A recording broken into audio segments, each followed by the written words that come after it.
안녕하십니까. 3주차 얘기를 시작하도록 하겠습니다. 오늘은 이 소리의 진폭, 주파수, 그리고 지속시간, 이 3요소를 이야기를 할 때 가장 중요하게 이제 다루는 것이 이 소리의 음높이, 고저를 나타내는 바로 주파수에 대한 얘기가 되겠습니다. 그래서 그 주파수 얘기가 우리가 보통 이야기할 때 저주파와 고주파 이렇게 이야기를 하는데요. 그 저주파가 무엇이고 고주파가 무엇이고 그게 사람한테 심리적이고 또 육체적이고 어떤 영향을 미칠 수 있는지 그에 대해서 실험을 통해서 확인을 해보도록 하겠습니다. 일반적으로 주파수는 사람이 들을 수 있는 영역 20Hz부터 20,000Hz를 열거를 해놓고 우리는 이것을 청각의 가청 주파수 영역이라고 이야기를 합니다. 이 20Hz 이하의 소리를 인프라사운드라고 해서 초저주파의 영역이라고 하고 20kHz 이상, 즉 20,000Hz 이상의 소리를 우리는 초음파, 즉 울트라소닉 사운드라고 이야기를 합니다.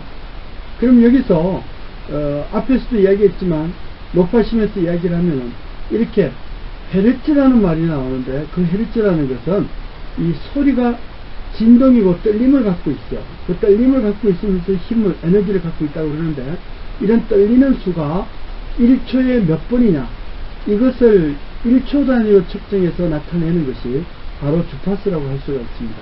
그래서 여기서 20Hz다 그러면은 1초에 20번 이렇게 진동, 즉 파동이 나타난다 이렇게 볼 수가 있는 거죠.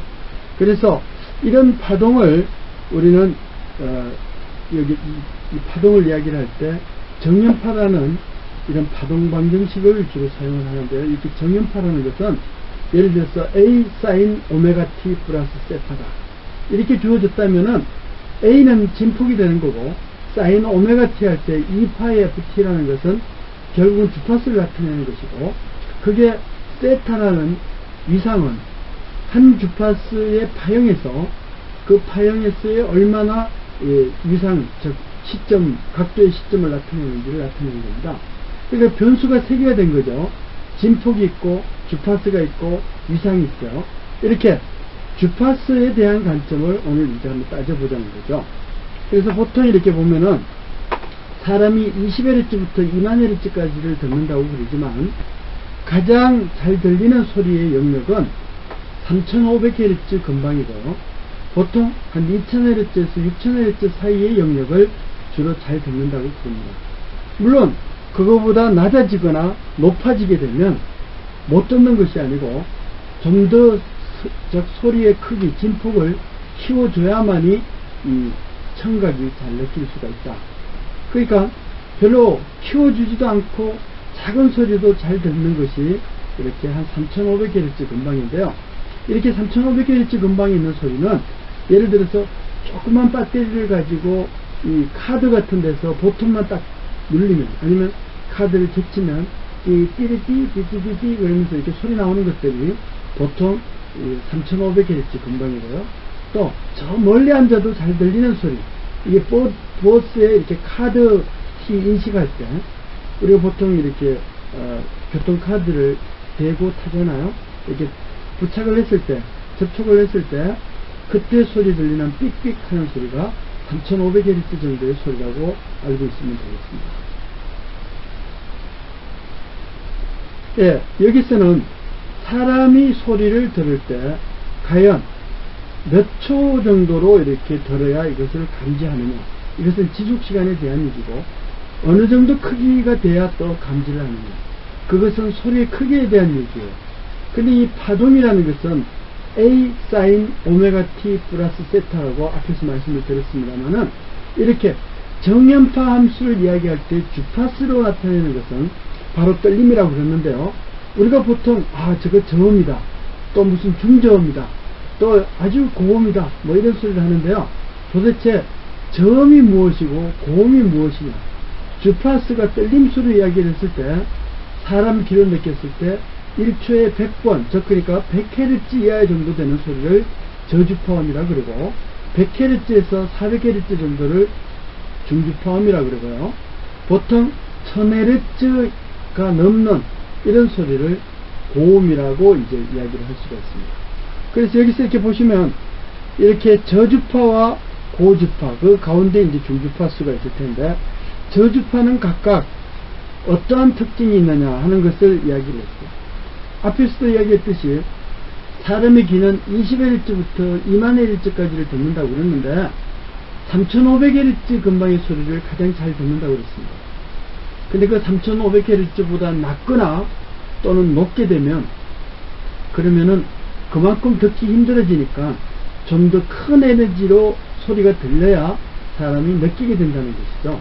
그래서 한 예로 3500Hz하고 그 다음에 한 100Hz하고는 약 한 40dB 정도 소리 크기가 커져야만이 그래서 비슷하게 들리게 된다는 거죠.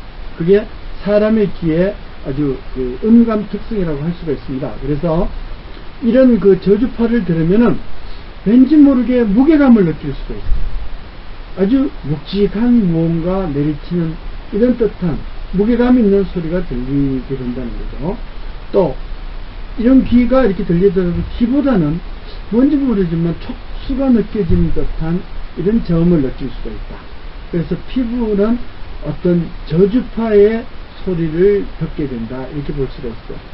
여기서 피부 진동이라는 것은 피부는 촉감을 건드려야 되니까 손을 안 대고 건드리더라도 뭔가 힘이 가해져야 되겠죠.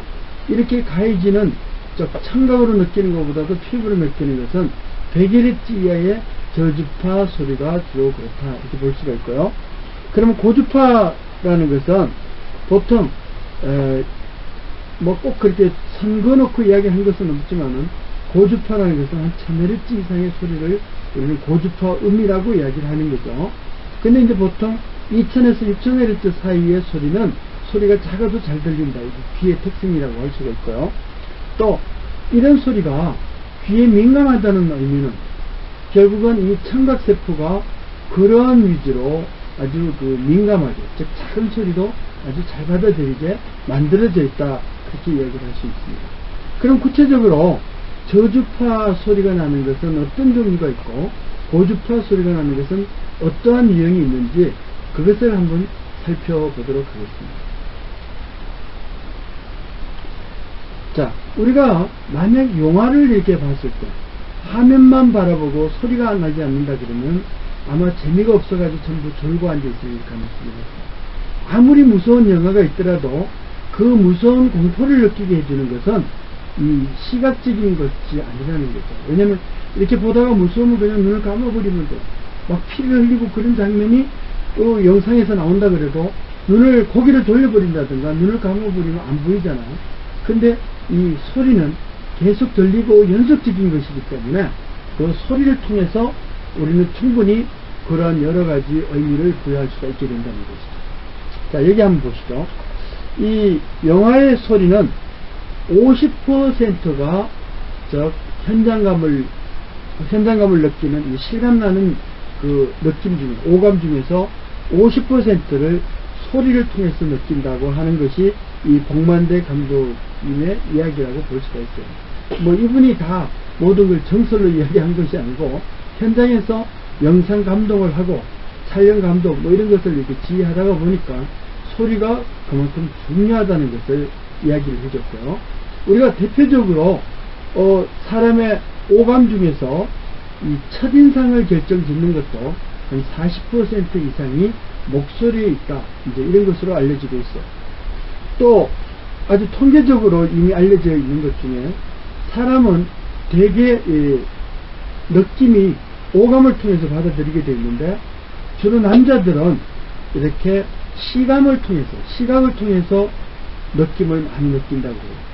근데 여자들은 이렇게 청감을 통해서 느끼게 된다는 거죠. 그러니까 사랑의 고백을 한다든가 뭔가 좀 이렇게 호소를 하고 할 때는 오히려 얼굴을 보여주면서 하는 것보다도 여성들한테는 전화를 통해서 속삭이는 듯 이렇게 이야기하는 것이 훨씬 더 효과가 있다 하는 것이 이 통계적인 조사의 하나라고 할 수가 있습니다.